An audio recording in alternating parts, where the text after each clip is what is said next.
Business on the Chinese mainland. Winnie Lam, assurance partner with PricewaterhouseCoopers, looks at prospects for small and medium-sized companies, looking into the future.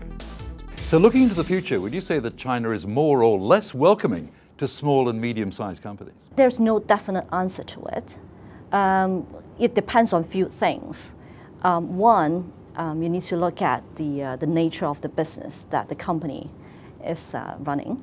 Two, where the locations that they are running their business are. Because even in China, different cities, they do have different types of styles. Three, of course, is what sort of niche and what sort of local relationship that they have with the local government.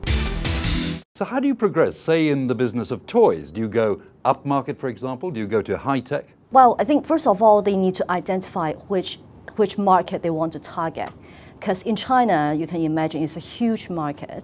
They scatter a lot. The demand from the customers are quite different as well. Some of the customers, they require very high-tech type of toys. But some of the kids, they really just enjoy a very simple piece of toys. So, and for a company going into China, you can't just want to cover all the markets. So you have to identify one particular target, that particular target market that you want to move into.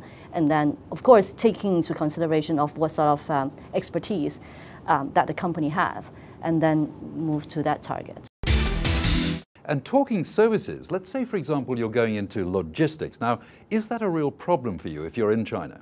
Logistic company or services company, probably for the foreign companies going into China, they need to be a little bit careful, because usually those types of companies are more focused or more concentrated under the control of some, with a stronger local government relationship type of companies.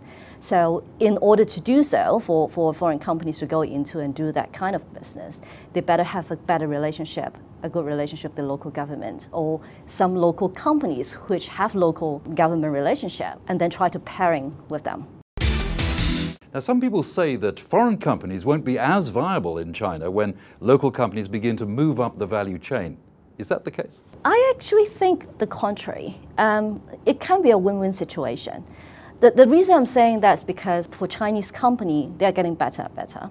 They're exposed more to the global practice of doing their business. So, right, the SME or foreign companies, they should realize that they do need to face a lot of competitions or increasing competitions from the local Chinese company. But on the other hand, even for the labor pooling, they're catching up, but there's still lack of some expertise or experiences that the foreign companies have or the SME have.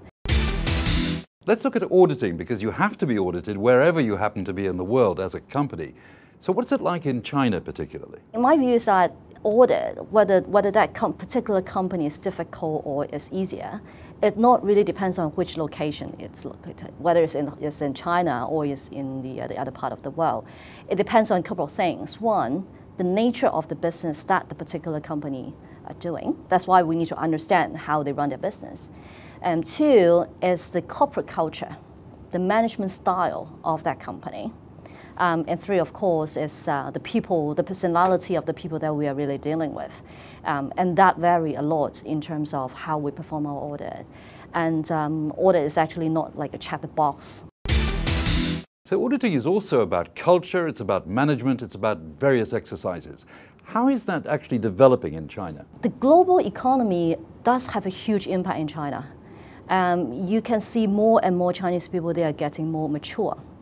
They're more in line with the way how the Western companies are doing. They're more aware of the corporate governance, the importance of compliance with the regulations. And you can also see quite a lot of Chinese expatriates coming back to China, taking up those senior management roles in either the local companies or the MNCs. So their experience and their exposure towards the Western world would play a very important role in changing or influencing the style, the corporate culture of the companies.